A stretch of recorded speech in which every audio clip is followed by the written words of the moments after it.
안녕하세요. 옷깃만 스쳐도 인연이라는 말, 참 흔하게 듣는 말입니다. 전 이제 60대가 된 중견 사업가인데요.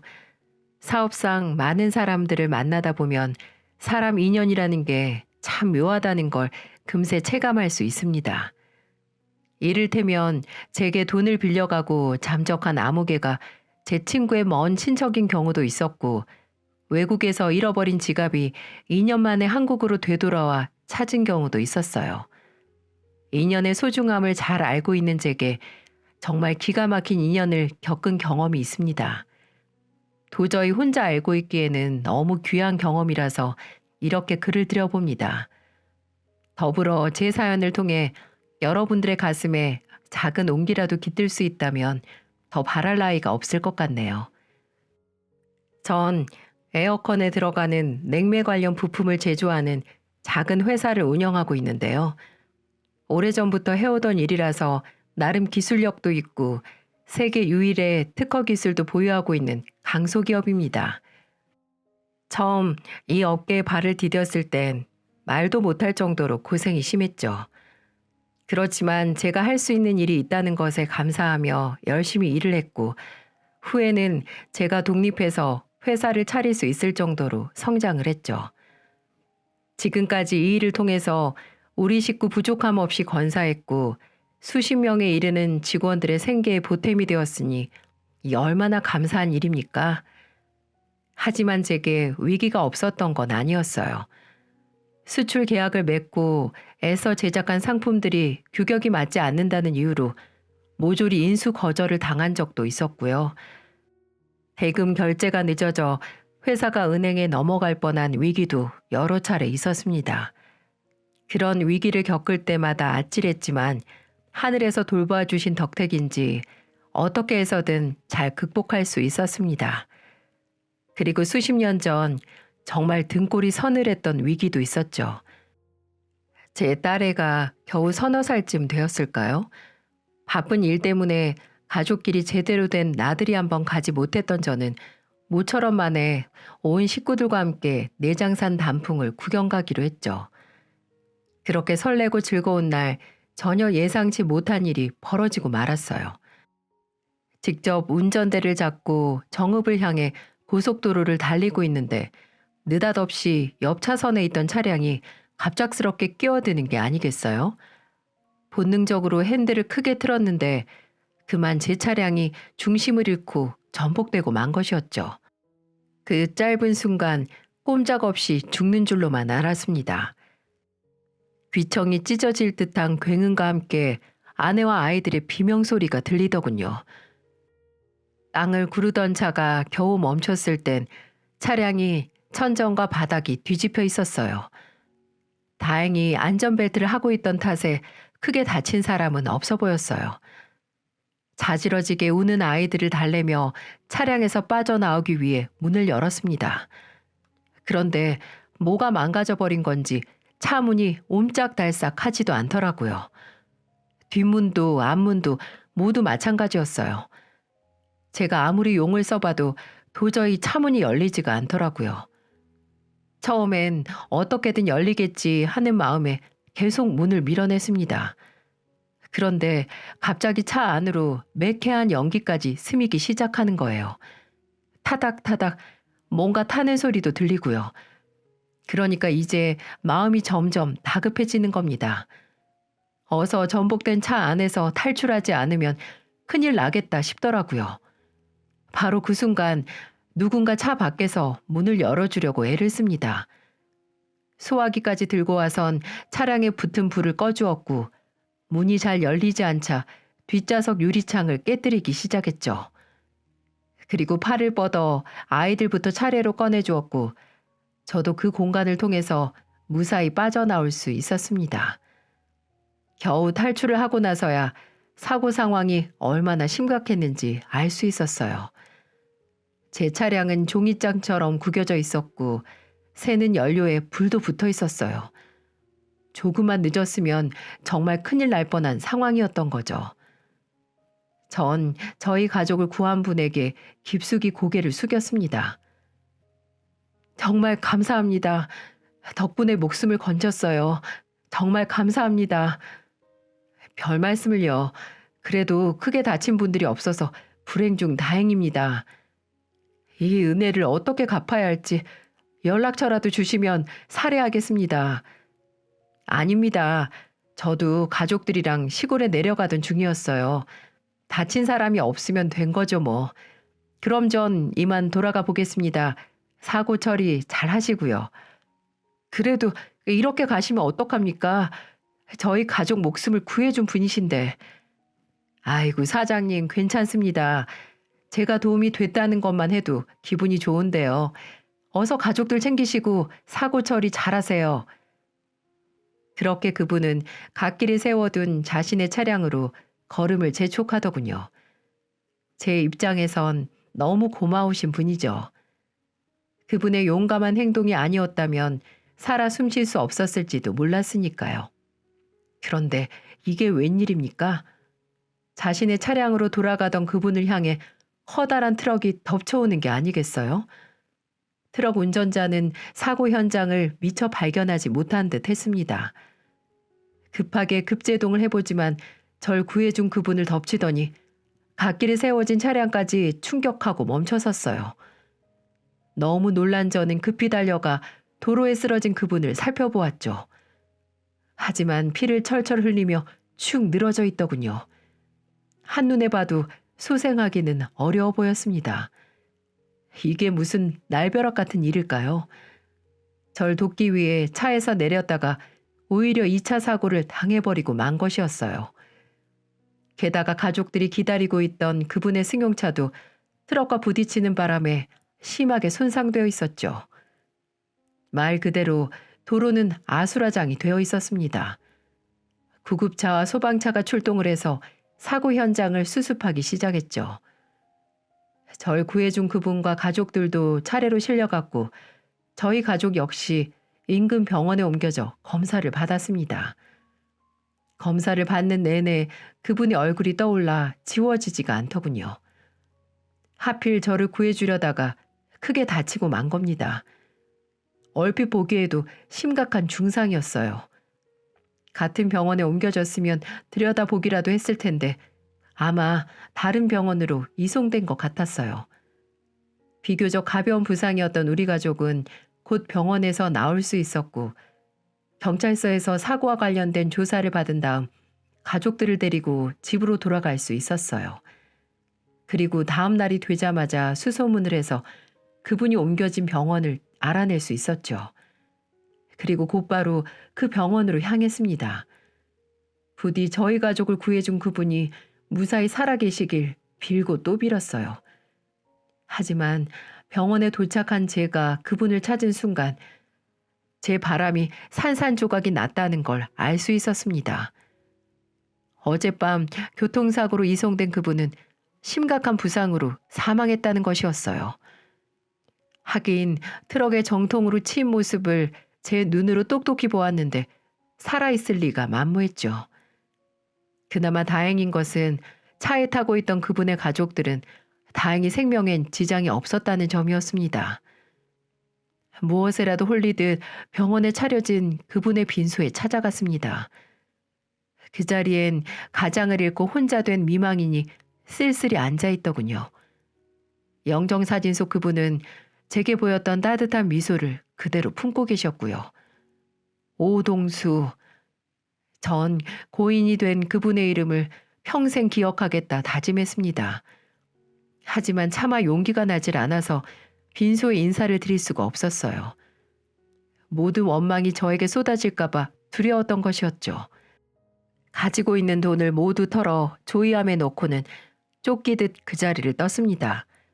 부디 좋은 곳에서 편안하게 쉬시길 감사하고 또 감사하다며 은인의 명복을 빌었습니다. 집에 돌아와서도 며칠간 그분의 생각에 잠을 이루지 못하겠더군요. 아내에게도 우리 가족을 구해주신 그분이 목숨을 잃었다는 말을 해주었어요. 아내 역시 눈물을 훔치며 그분의 희생에 말을 잃고 말았죠. 여보, 그래도 우리 목숨을 구해주신 분인데 유족에게 인사는 드려야 하는 거 아니에요? 아니, 인사가 아니라 사죄를 드려야겠죠. 뺨을 맞고 멱살을 잡히더라도 우리를 구해주시다 그렇게 되신 건데 모른 척 하는 건 아니잖아요. 아내의 말이 옳습니다. 겁을 먹고 달아난 제가 부끄러웠어요. 매를 맞더라도 감사하고 또 죄송하다는 말을 올리는 게 맞습니다. 하지만 그런 마음을 먹었을 땐 이미 그분의 장례식은 끝나고 난 뒤였어요. 따로 알고 있는 연락처가 없어 유족에게 연락할 길이 막막했죠. 경찰서에도 전화를 걸어봤지만 알려줄 수 없다는 답변만 돌아왔어요. 장례식장에다가 겨우 사정을 해서 전화번호를 받을 수 있었죠. 전 떨리는 마음으로 그 번호로 전화를 걸었어요. 몇 번의 신호음이 들리고 이내 생기가 없는 목소리가 수화기를 통해 들려왔습니다. 여보세요? 아, 안녕하세요. 혹시 오동수 씨 유족분 되시나요? 네, 그런데요. 목소리의 주인공은 아마 아내인 듯 했습니다. 저는 조금 망설이다가 떨리는 마음으로 제 신분을 밝혔어요. 실은 제가 오동수 씨에게 큰 도움을 받은 차량 운전자입니다. 그 말은 곧 저 때문에 오동수 씨가 죽고 말았습니다. 이렇게 말하는 것과 다름없었죠.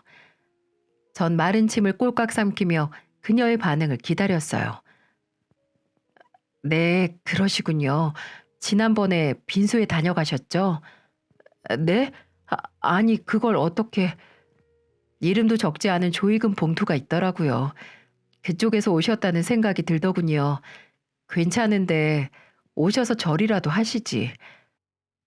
혼잣말처럼 흘린 그 말에 낯이 확 달아올랐습니다.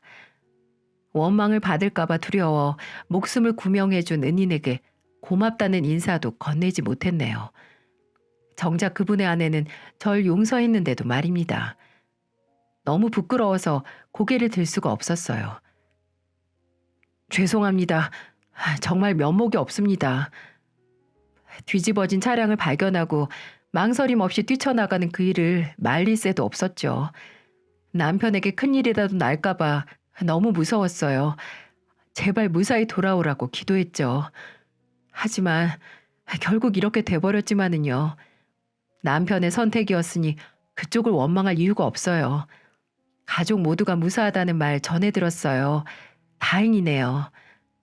저 사모님 괜찮으시면 한번 뵙고 싶은데 시간 좀 내주십시오. 여러 가지 드릴 말씀이 있습니다. 전 어떤 식으로든 보상을 해야 한다고 생각했어요. 한 사람도 아니고 우리 네 식구 목숨을 살린 의인입니다. 이대로 그냥 넘어가기엔 너무나 죄스러웠어요. 아니요. 그럴 필요는 없을 것 같아요. 혹시라도 마음이 쓰여서 그러시다면 그럴 필요 없습니다. 그리고 저희는 조만간 이 나라를 떠날 것 같네요. 네? 제가 드릴 말씀은 여기까지예요. 그럼 이만 끊겠습니다. 원망하진 않지만 그렇다고 한영하지도 않는 무미건조한 음성에 더 이상 토를 달 수가 없더라고요. 사실 전 은인의 유족에게 금전적으로라도 보상을 드리려고 했습니다. 돈과 목숨을 견줄 수 없겠지만 제가 할 수 있는 건 그게 전부였으니까요. 하지만 유족이 거부를 하니 그마저도 가능한 일이 아니었어요. 그렇게 안타까운 마음만을 간직한 채 세월은 흘러만 갔고 저 역시 그 일을 가슴속에 묻어두고 일상을 살고 있었어요. 사고 당시 4살이었던 큰애가 지금은 20대 후반이 되었으니까 벌써 20년도 넘었네요. 은인 덕분에 우리 딸이 건강하게 잘 성장할 수 있었죠. 저와 딸아이는 아주 친밀한 부녀 사이입니다. 아내가 질투할 정도로 가깝게 지내고 있죠. 회사에서 실수한 이야기, 보고 싶은 영화 이야기, 단짝 친구가 술을 먹고 남의 집에 잘못 들어간 이야기 등등 사소한 이야기거리도 우리 두 사람의 수다 재료로 쓰이거든요. 서로 맥주 한 잔씩을 앞에 두고 깔깔거리며 웃는 시간이 얼마나 소중한지 모르겠어요. 우리 딸은 만나는 남자 없나? 만나는 남자? 그래, 지금 생각해보니까 넌 다른 얘기는 다 해도 남자친구 얘기는 한 번도 한 적이 없잖니. 지금 네 나이가 몇인데 연애를 해보지 않았을 리도 없고 말이야. 어때? 아빠 말이 틀려? 어, 그건 그렇긴 한데 내가 아빠한테 남자친구 얘기를 하지 않은 이유는 굳이 소개시켜 줄 만한 깊은 사이가 아니기 때문이야. 결혼에 대한 확신도 없는데 굳이 소개시켜 줘서 뭐해? 내가 아빠 앞에 남자를 데리고 왔을 땐 정말 결혼하고 싶은 남자란 뜻이야. 알았지? 그래. 그럼 잔뜩 기대를 해봐야겠는데 언제 우리 딸이 남자를 소개시켜 주려나? 글쎄요. 그건 나도 모르겠지만 기대는 해봐도 괜찮을 것 같은데? 뭐? 그게 정말이야? 진짜 결혼할 남자를 소개시켜 준다는 거야? 요 녀석이 얼굴을 발그레하게 붉히며 고개를 끄덕였어요. 아빠 말고 사랑하는 남자가 생겼단 말을 딸에게 들으면 어떤 기분인지 아세요? 마음이 기쁘기도 하면서 뭔지 모르게 섭섭하기도 하답니다. 자식이 언제 이렇게 커서 제 짝을 만났나 싶기도 하고 어떤 놈이 우리 귀한 딸을 채가려는지 부하가 치밀기도 하고요. 아무튼 그런 제 마음과는 별개로 얼마 후 딸애는 제 남자친구를 제 눈앞에 데려다 놓더군요. 딸애가 그랬습니다. 자기가 남자를 데리고 왔을 땐 정말 결혼하고 싶은 남자라고요. 훤칠한 키에 잘생긴 얼굴은 척 봐도 호감이었어요. 거기에다 정중한 태도와 가볍지 않은 말투까지 제 마음에 쏙 들더군요. 그래, 자네는 지금 하는 일이 뭔가? 예, 회사에서 해외 파트를 맡고 있습니다. 그래.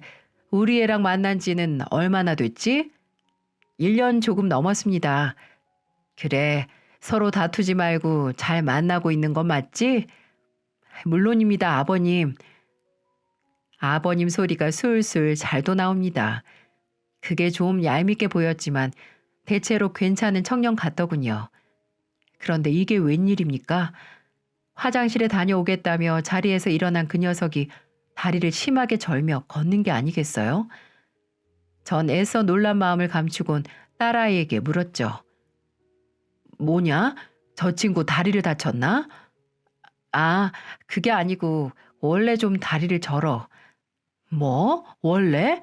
그러니까 원래 다리를 왜 저는 건데? 선천적으로 그렇대. 그러니까 아빠는 그냥 모른 척해. 모른 척을 하라는데 이런 부분이 어떻게 모른 척을 할 수 있는 부분인가요? 딸애가 남편으로 삼고 싶다는 남자가 다리를 심하게 절고 있다면 저에게도 매우 심각한 문제였어요. 그렇게 첫 만남을 마치고 숨 좀 돌리려고 하는데 토끼 같은 눈을 뜬 딸애가 제게 묻더라고요.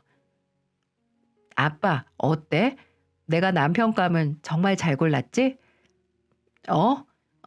그렇긴 한데 다른 건 다 좋은데 말이야. 왜? 뭐가 마음에 들지 않아? 그러니까 성격도 좋고 직장도 그만하면 괜찮은데 그런데 설마 아빠 혹시 불편한 다리 때문에 그래? 실은 전혀 마음에 걸리지 않는다고 하면 거짓말이겠지.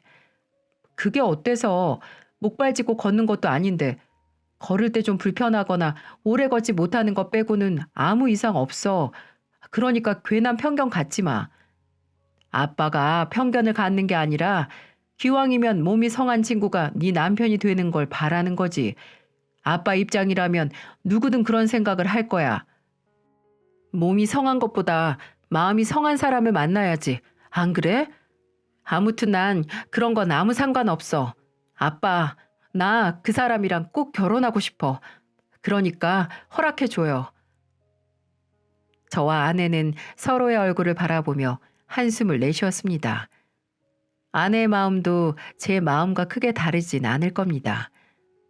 두 사람은 상관없다지만 시간이 지나면 여러모로 힘든 일이 생길 테니까요. 가까이에서 보는 것과 함께 살면서 보는 것은 완전 다른 문제니까요. 전 완강한 딸애를 조심스럽게 설득해 보았습니다. 결혼 상대자는 신중히 고르는 게 맞아. 겨우 연애 1년 만에 평생 함께 살 사람을 확신한다는 것도 좀 위험하고 그러니까 네가 그렇게 좋다면 그 남자 더 만나봐. 결혼 문제는 더 만나보고 결정하는 게 좋겠다. 아빠, 난 이미 확신을 하고 있다니까? 진짜 그 사람이 한쪽 다리를 잘 못 쓰는 것 때문에 이래? 그게 결혼이랑 대체 무슨 상관인 건데? 아빠가 정말 이렇게 편협한 사람이었어? 지금 그 말이 아니잖아. 신랑감을 선택하는 거니까 신중하고 또 신중하란 말이잖아. 거짓말 마. 아빠는 그 사람이 쩔뚝이는 게 싫은 거잖아. 그게 마음에 들지 않는 거면서. 딸애가 버럭 화를 내며 뛰쳐나가 버리더군요. 마음이 좀 씁쓸했습니다. 딸아이의 지적이 전부 다 맞기 때문이었죠. 솔직히 장애를 가진 사위보다는 정상적인 신체를 가진 사위였으면 좋겠다는 생각이 맞았어요. 제가 사위랑 사는 건 아니지만 우리 귀한 딸이 그런 남편 뒤치다꺼리를 하다가 인생 쪽날 것만 같은 걱정이 들더라고요.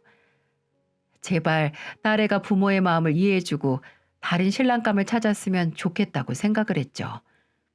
화가 난 딸아이와 몇 번이나 대화를 이어가 봤지만 우리 두 사람의 의견 차이는 좀처럼 좁혀지지가 않았죠.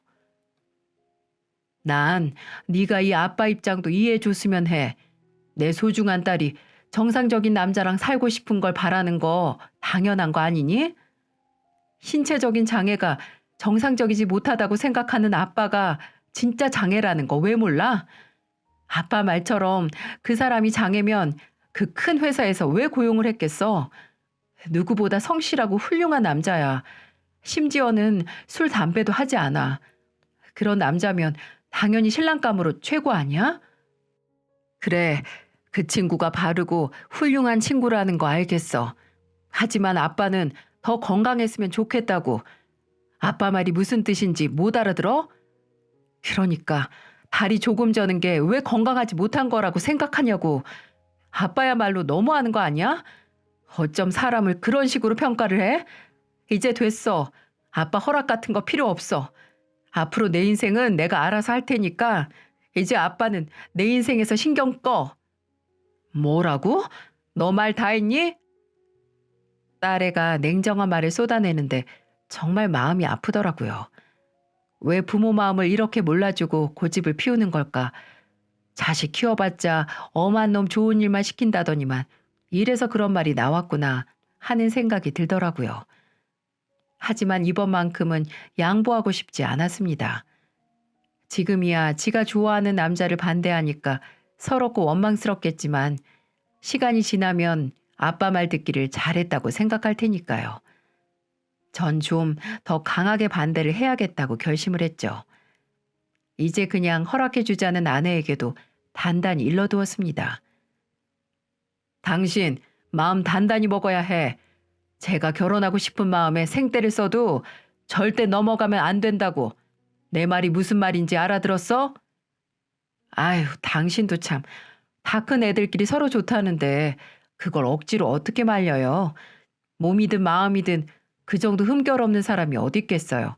우리가 이해 좀 해줍시다. 네? 안 돼. 절대 안 돼. 내 눈에 흙이 들어가기 전까진 절대 안 된다고. 아휴, 그놈의 고집도 참. 두 눈에 흙이 들어가면 보통 아픈 게 아닐 텐데. 뭐라고? 아내도 딸 편을 드니까 이제 제겐 아구는 없었어요. 다시 한번 말하지만 전 딸애가 신체 건강한 남편과 살기를 바라는 마음을 포기할 수가 없었어요. 그렇게 살갑게 지내던 딸과 말 한마디 섞지 않고 냉랭하게 보낸 지 얼마나 지났을까요? 아침을 먹고 있는데 딸애가 갑자기 제게 먼저 말을 걸더라고요. 오늘 아빠 퇴근하고 뭐해? 어? 나? 난 아무것도 안 하는데? 그럼 오랜만에 외식할래? 외식? 외식 좋지. 그래, 그렇게 하자. 참 오랜만에 딸과의 데이트였습니다. 전 딸의 마음이 좀 풀렸나 싶었죠. 딸애가 좋아하는 소곱창을 마음껏 사줘야겠다고 생각하고 있었어요. 그렇게 퇴근을 하고 약속 장소에서 기다리고 있는데 저 멀리서 딸애가 오는 게 보이더군요. 그런데 혼자가 아니었어요. 딸의 손을 잡고 아픈 다리를 쩔뚝이며 열심히 걸어오는 그놈은 딸이 그렇게나 감싸고도는 남자친구였습니다. 갑자기 성질이 불쑥 일더군요. 딸애와의 오붓한 데이트인 줄만 알았는데 결국은 또 제 고집을 부리려고 술을 쓴 모양이었어요. 괜스레 제 얼굴이 달아오르며 화가 치밀었죠. 두 사람이 오면 혼쭐을 내줘야겠다 작심을 했어요. 그런데 그놈이 걸어오는 모습을 가만히 보고 있자니 마음이 좀 이상해지더군요. 다리를 심하게 절뚝이며 걷는 모습은 위태로워 보였습니다. 그런데도 참 부지런히 걷더군요. 딸애가 한 걸음을 옮기면 그 친구는 서너 걸음을 옮겨야만 했습니다. 그러니 속도도 맞지 않고 보폭도 맞지 않았죠.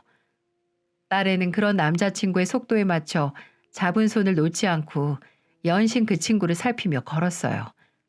그놈도 마찬가지였고요. 그런 딸의 배려를 알고 있다는 듯 세상 열심히 걸음을 옮기는 일에 집중합니다. 왠지 감정이 뭉클 올라오더군요. 결국 진정한 부부라는 건 서로 부족한 부분을 메워주며 평생 의지하고 살아가는 존재겠죠. 저렇게 두 사람이 걷는 모습처럼 말입니다. 안녕하십니까 아버님. 땀을 뻘뻘 흘리며 씩씩하게도 인사를 합니다. 저는 들키지 않게 코를 훌쩍이며 밝게 미소 지는 그놈을 물끄러미 바라보았죠. 그 맑은 눈을 보고 있자니 제가 다 부끄러워졌어요. 딸애가 그랬어요. 진짜 장애는 제가 갖고 있는 거라고요. 그 말이 맞는 것 같았습니다. 전 아무래도 장애가 있는 사람 같습니다. 딸애가 누나를 굴리며 제 눈치를 살폈어요. 사전에 얘기도 없이 남자친구를 불쑥 데리고 왔으니까 불안한 거였겠죠. 전 짐짓 모르는 척을 하며 두 사람에게 말했어요. 가자, 곱창 먹으러. 어? 아빠, 지금 뭐라고 했어? 곱창 먹으러 가자고. 내가 잘 아는 데 있어. 정말? 왜? 혹시 네 신랑 곱창 못 먹냐? 신랑? 아니, 못 먹긴. 아주 잘 먹지. 가자. 어서 가자. 결국 전 제 고집을 꺾기로 마음먹었습니다.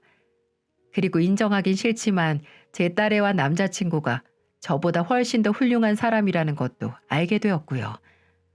어쩌면 자식 못 이기는 부모가 아니라 자식한테 많이 배우는 부모일지도 모르겠습니다. 아무튼 저는 두 사람의 결혼을 허락했고 상견례 날짜를 잡게 되었죠. 아내와 저는 처음으로 겪어보는 이 중요한 행사를 위해 많은 준비를 했습니다. 옷도 새로 해 입었고 치과에 가서 미뤄뒀던 스케일링까지 받았죠.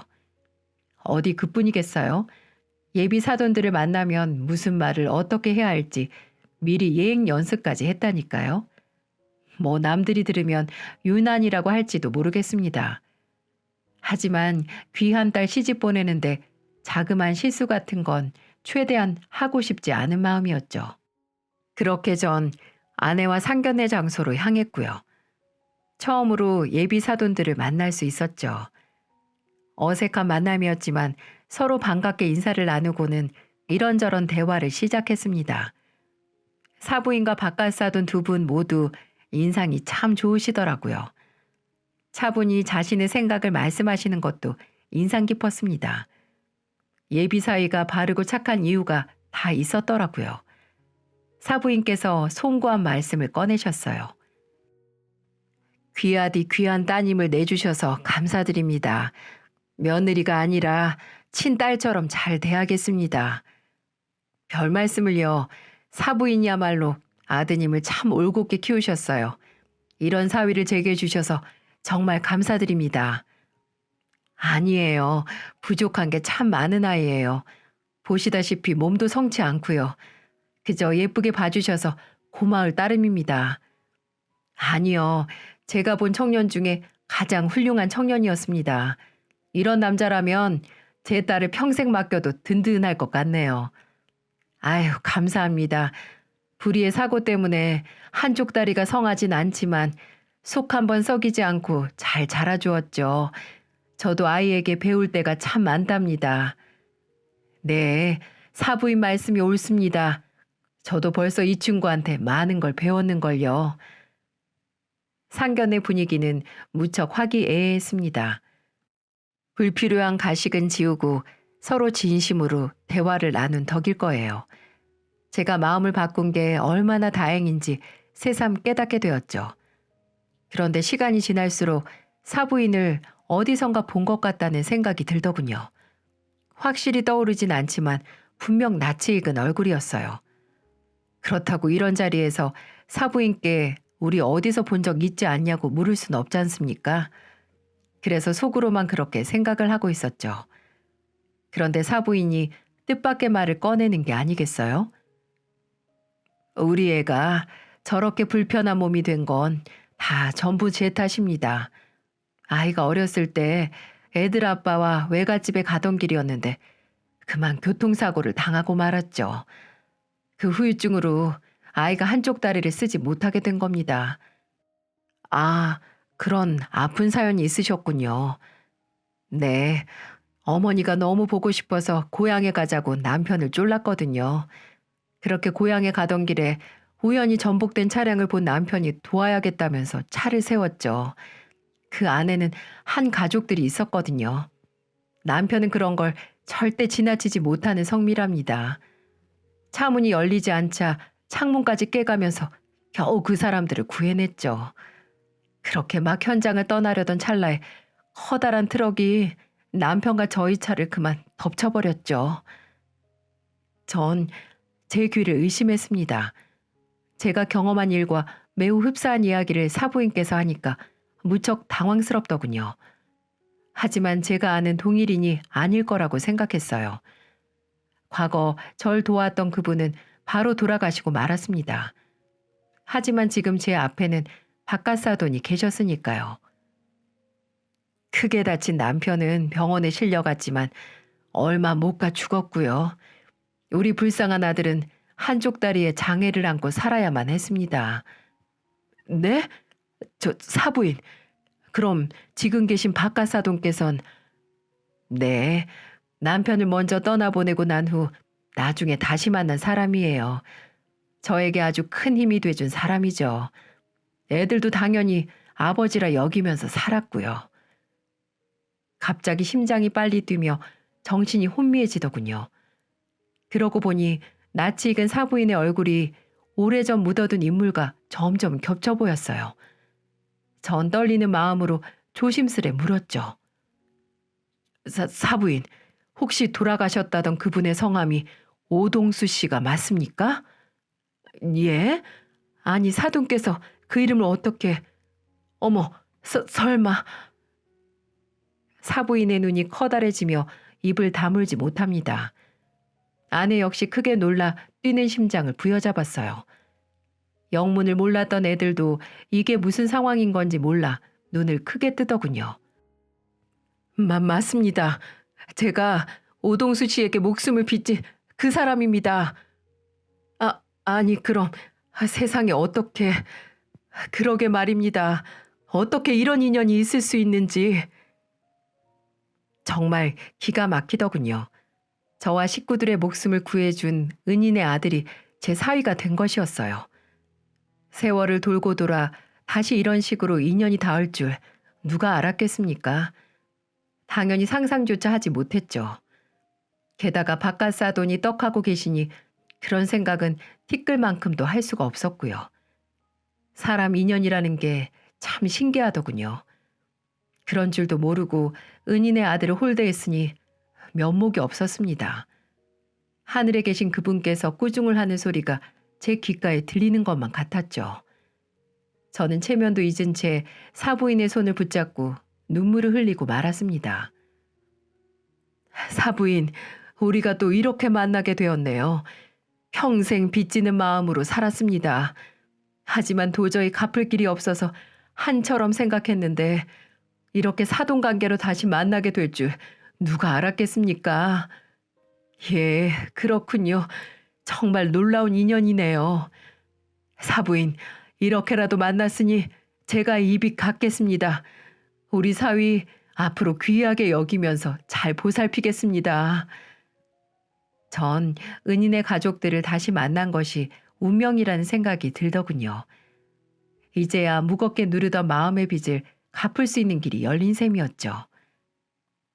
아빠, 이게 대체 무슨 얘기예요? 그러니까 이 사람 아버님이 옛날 우리 식구를 구해주신 분이라는 거예요? 그래, 그렇게 된 거다. 인연이 돌고 돌아서 다시 우리한테 되돌아온 거야. 어머 세상에. 딸과 사위도 너무 놀라서 입을 다물지 못하더라고요. 그럴 수밖에요. 세상 어디에도 이런 특별한 인연은 없을 겁니다. 그렇게 한참이나 대화를 나누고 우린 당연히 아이들의 결혼식을 결정했어요. 상견례를 마친 뒤 꼭 6개월 만에 아이들은 축복 속에서 식을 올릴 수가 있었죠. 지금 애들은 딸도 낳고 너무나 잘 살고 있고요. 서로 의지하고 격려하며 행복한 결혼 생활을 즐기고 있습니다. 형편이 녹록치 않은 사부인 댁에 예의에 어긋나지 않는 선에서 여러모로 돕고 있습니다. 물론 이것이 제 마음의 빚을 갚기 위한 이유도 있지만 한편으로는 제 의무라는 생각도 드네요. 만일 그분께서 살아 계셨다면 사부인 댁은 좀 더 윤택하고 행복하게 살았을 테니까요.